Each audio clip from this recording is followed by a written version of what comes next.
Germany taking a tough new stance. German Chancellor Angela Merkel calling for a nationwide ban on burqas. During a speech at her political party's conference, Merkel telling the crowd, quote, "The full veil should be forbidden wherever legally possible." Here now is Zuhdi Jasser, founder and president of the American Islamic Forum for Democracy. A lot of people don't know what to make of this, Zuhdi, and among them, the Council on American-Islamic Relations said, "We believe everyone should be free to wear the clothing of their choice and that laws targeting the tiny minority of Muslim women who wear face coverings are an expression of increasing Islamophobia in Europe." What do you think? I think their position, Melissa, is absurd. And I think it's interesting that Angela Merkel is talking about German culture. I think she's throwing a bone to the nationalists. I'm against the burqa. I'm against the face covering. But it doesn't even have to get into the issue of culture. This is about national security. People don't have a right to be walking in public unidentifiable. And if CARE and other Islamist apologist grievance groups want to stand by that, they're ignoring suicide bombers that have gone unidentified.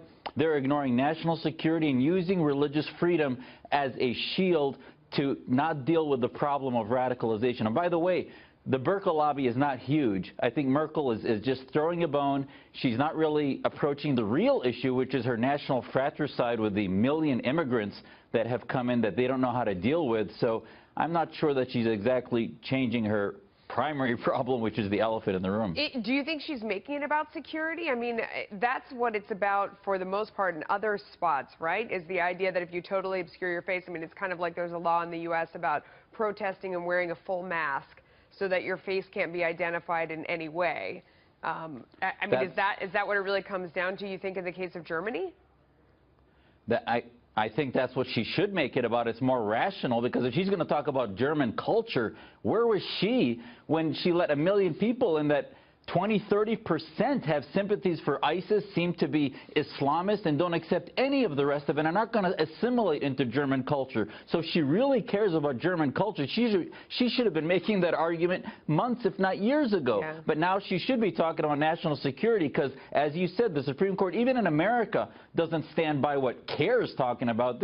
You can't have demonstrations with masks where security can't tell who's doing what. When you're in public, you don't have a right to be shielded from identification so that police and others can tell who you are if you commit an act of crime. Why is it not a religious freedom, though, Zuhdi? I mean, for people who feel that if you set security aside, I mean, if this is the way that they want to observe their religion, why isn't it not imposing on that? Well, that's a great question, because, listen, I think we have to be careful what we're talking about. The burqa includes not only the face covering, but the entire body covering. I think the government should have nothing to do with what we choose to wear personally. But the face itself, human interaction, when you step out of your home, you are engaging in a social contract with society. The Constitution is about a social contract to protect individual rights, but also to protect our individual rights from others that might infringe on it. If you can't tell what that other is, male, female, you can't tell anything once they cover their face. That is not constitutional. I believe that then becomes a major, not only security issue, but it's not human. It's not a human interaction to have some unknown person interacting with you that you can't engage on an individual, identifiable basis. Interesting conversation. Zuhdi, thank you as always. We appreciate your time.